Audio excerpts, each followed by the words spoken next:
Hola chicos y chicas, bienvenidos a una clase sobre tecnología. Vamos a tener nuestra clase número 1 del segundo bimestre. Vamos a hablar de algunos aspectos importantes para el inicio de nuestras clases y por supuesto vamos a tener la salvedad de nuestro primer tema, ¿okay?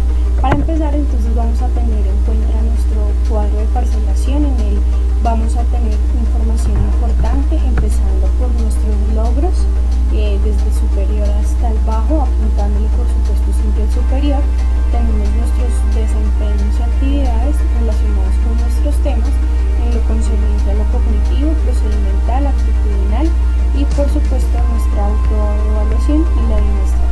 No sin antes, chicos, también animarles a que en estos momentos están teniendo un tiempo para reconciliarnos con nuestras actividades, para retomar aquellas actividades que desempeñamos normalmente y que habíamos dejado de lado por todo el afán del diario vivir, y en este momento pues aprovechar a tener tiempo con nuestra familia. Para empezar, en nuestra clase número 1 tenemos nuestro tópico en contexto que se titula Un mundo en control tecnológico. Tenemos nuestras competencias y componentes que funcionan en el área de tecnología. Tenemos nuestros hilos conductores, que son aquellas preguntas las que vamos a resolver conforme vamos desarrollando nuestras temáticas. La primera de ellas es qué es un sistema de control, qué es realimentación, qué son servicios públicos, qué son condiciones de incertidumbre y qué son prototipos en tecnología. Tenemos una imagen en contexto y entonces esta imagen nos dice tecnologías como los robots. La inteligencia artificial y el aprendizaje de las máquinas evolucionan a paso veloz. Estos avances pueden mejorar la rapidez, la calidad y los costos de bienes y servicios, pero también dejar sin empleo a un gran número de trabajadores. Dicha posibilidad pone en tela de juicio el modelo tradicional de prestaciones según el cual la cobertura sanitaria y las pensiones están ligadas al empleo. Entonces es una imagen que traemos al contexto teniendo en cuenta que en este momento tenemos un mundo que funciona bajo el control de la tecnología. En nuestra siguiente diapositiva entonces vamos a arrancar.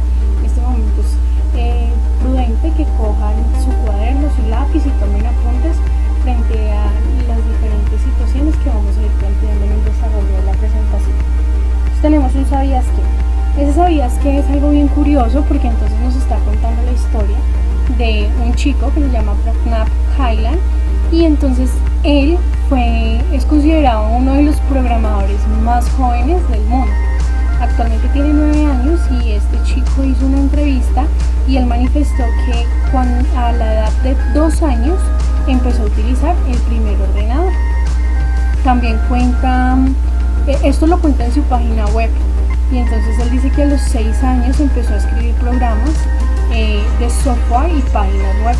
Teniendo en cuenta pues todo este currículo de esta mentalidad prodigio que tenemos en nuestro mundo, él también ha hecho varias cosas importantes y se ha convertido en el programador más joven del mundo a través de superar un examen que se llama especialista de tecnología en Microsoft. Pues su ídolo es Bill Gates y su sueño pues es trabajar para la NASA. Tenemos otra biografía y es una biografía para conocer. Él se llama Johan Beckman. Este señor fue un naturalista, micólogo, economista, agrónomo. Él es un escritor científico y él acuñó el término tecnología en el sentido de que era una ciencia de los oficios. Fue la primera persona en enseñar tecnología y escribió sobre ella como una materia académica. Entonces, gracias a él, esta asignatura retoma peso en cuanto a todo lo concerniente a nuestra parte histórica. Por otro lado, entonces tenemos aquí un cuestionario.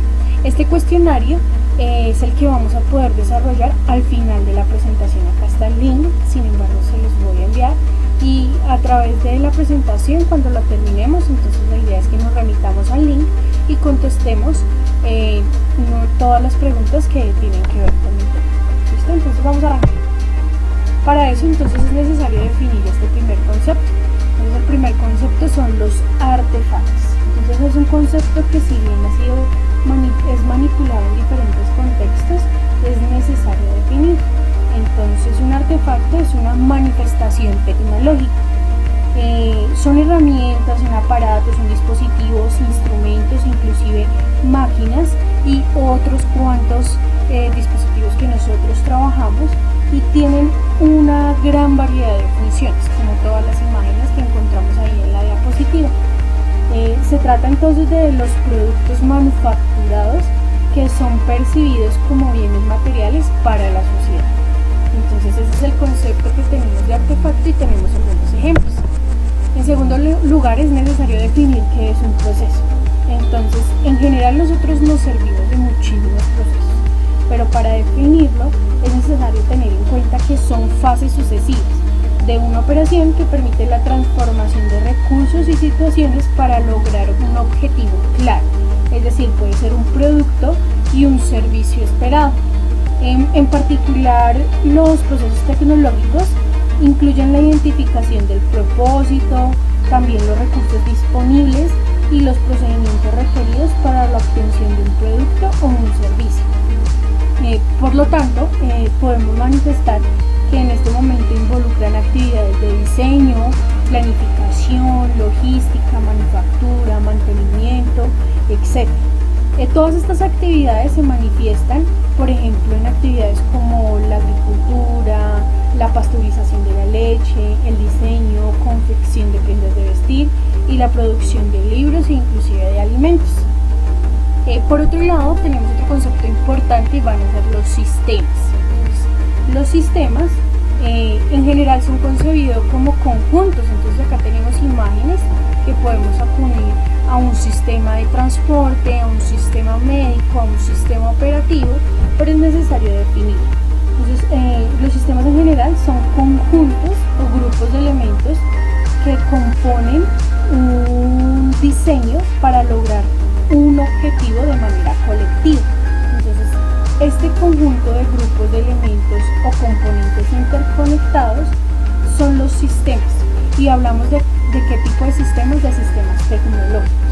¿Por qué? Porque involucran componentes, procesos, relaciones, interacciones y flujos de información. Esto se manifiesta en diferentes contextos. Entonces, como lo mencionaba anteriormente, tenemos el contexto de la salud, tenemos el contexto del transporte, tenemos el contexto de la comunicación, tenemos el contexto de la industria y el comercio, y tenemos entre otros muchos más comercios que nosotros podemos encontrar. La generación y distribución de la energía eléctrica, las redes de transporte, las tecnologías de la información y la comunicación, el suministro de alimentos y la organización social son ejemplos claros de qué es un sistema y sobre todo de qué es un sistema tecnológico. ¿Listo? Por otro lado, también vamos a encontrar los sistemas de control. Entonces, un sistema de control debe definirse con palabras claves, pero debemos tener en cuenta que acude a una teoría cibernética, y pues esto se aplica en esencia para los organismos vivos, las máquinas y las organizaciones. Entonces lo podemos leer literalmente como lo encontramos en la diapositiva, y entonces dice: es un conjunto de componentes que pueden regular su propia conducta o la de otro sistema con el fin de lograr un funcionamiento predeterminado, de modo que se reduzcan las probabilidades de fallos y se obtengan los resultados buscados. Entonces el sistema de control no solo nos va a brindar esa información, sino que hoy en día los procesos de control son síntomas del proceso industrial que estamos viviendo. Estos sistemas también los usamos típicamente para sustituir un trabajador, que controla diferentes procesos en un sistema, ya sea eléctrico, mecánico o de otra índole. También podemos encontrar que el grado de eficiencia va a ser mucho más grande que la de un trabajador. Entonces, cuando sustituimos un trabajador por el sistema de control, pues la eficiencia va a aumentar. Los sistemas de control tienen que cumplir dos objetivos claros. El primero es que debe ser estable y robusto frente a las perturbaciones y errores en los modelos. Y el segundo es que debe ser eficiente según el criterio preestablecido, evitando comportamientos bruscos e irreales. Entonces va a ser un poco más fácil tener control de estos tipos de sistemas. Por otro lado, entonces vamos a encontrar la clasificación de los sistemas de control. Los sistemas de control se van a clasificar según su comportamiento en dos. Entonces tenemos los sistemas de control lazo abierto y tenemos los sistemas de control lazo cerrado. Vamos a iniciar con los sistemas de control lazo abierto. Entonces los sistemas de control lazo abierto son los sistemas, o es aquel sistema en realidad que solo actúa el proceso sobre la señal de entrada y da como resultado una señal de salida independiente a la señal de entrada, pero basada en la primera. Quiere decir, tenemos una señal de entrada, tenemos una unidad de control, un actuador y una señal de salida. ¿Listo? Va a ser un proceso en una sola dirección. Tenemos un ejemplo, entonces el primer ejemplo sería el llenado de un tanque usando una manguera. Si llenamos este tanque con una manguera, mientras la llave siga abierta, el agua va a seguir fluyendo y la llave puede mantener un flujo constante, y esto va a provocar que la altura del agua en el tanque no pueda hacer que la llave se cierre, y por lo tanto no va a servir que este proceso necesite un control de contenido o concentración. Quiere decir que es un sistema que recibe una emisión de entrada, una unidad de control, un actuador y una salida, pero entonces no tenemos la regulación de ese llenado del tanque. ¿Listo? Por otro lado tenemos un segundo ejemplo, y el segundo ejemplo es hacer una tostada. Lo que hacemos es controlar el tiempo de tostado de ella misma entrando en una variable, en este caso el grado de tostado que queremos para el pan, pero en definitiva nosotros no introducimos el parámetro que es el tiempo. ¿Listo? ¿Qué características cumplen los sistemas de control lazo abierto? Ellos van a tener una característica, y es que son sencillos y de fácil concepto. Nada va a asegurar su estabilidad ante una perturbación, quiere decir que nada nos va a asegurar que algún fallo se introduzca y que él mismo se pueda controlar. La salida no se puede comparar con la entrada, es afectado por las perturbaciones, estas pueden ser tangibles o intangibles, y la precisión depende de la previa calibración del sistema. ¿Listo? Por otro lado, entonces tenemos nuestro sistema de control del lazo cerrado. Estos son los sistemas en los que la acción del control está en función de la señal de salida. Los sistemas de circuito cerrado usan la retroalimentación, como lo mencionamos acá, usa la retroalimentación desde un resultado final para ajustar la acción de control en consecuencia. Quiere decir que el control del lazo cerrado es impredecible cuando se da alguna de las siguientes circunstancias. Entonces, por ejemplo, cuando tenemos un proceso que no es posible regular por el hombre, una producción a gran escala que exige grandes instalaciones y el hombre no es capaz de manejar. También cuando necesitamos vigilar un proceso especialmente duro en algunos casos que requiere atención del hombre, puede perder fácilmente por cansancio o despista, con los consiguientes riesgos que ello pueda ocasionar, y el trabajo y el proceso, sus características pues van a ser modificadas. ¿Qué características tienen los sistemas de lazo cerrado? Pues los sistemas de lazo cerrado son complejos pero amplios en la cantidad de parámetros. ¿Por qué?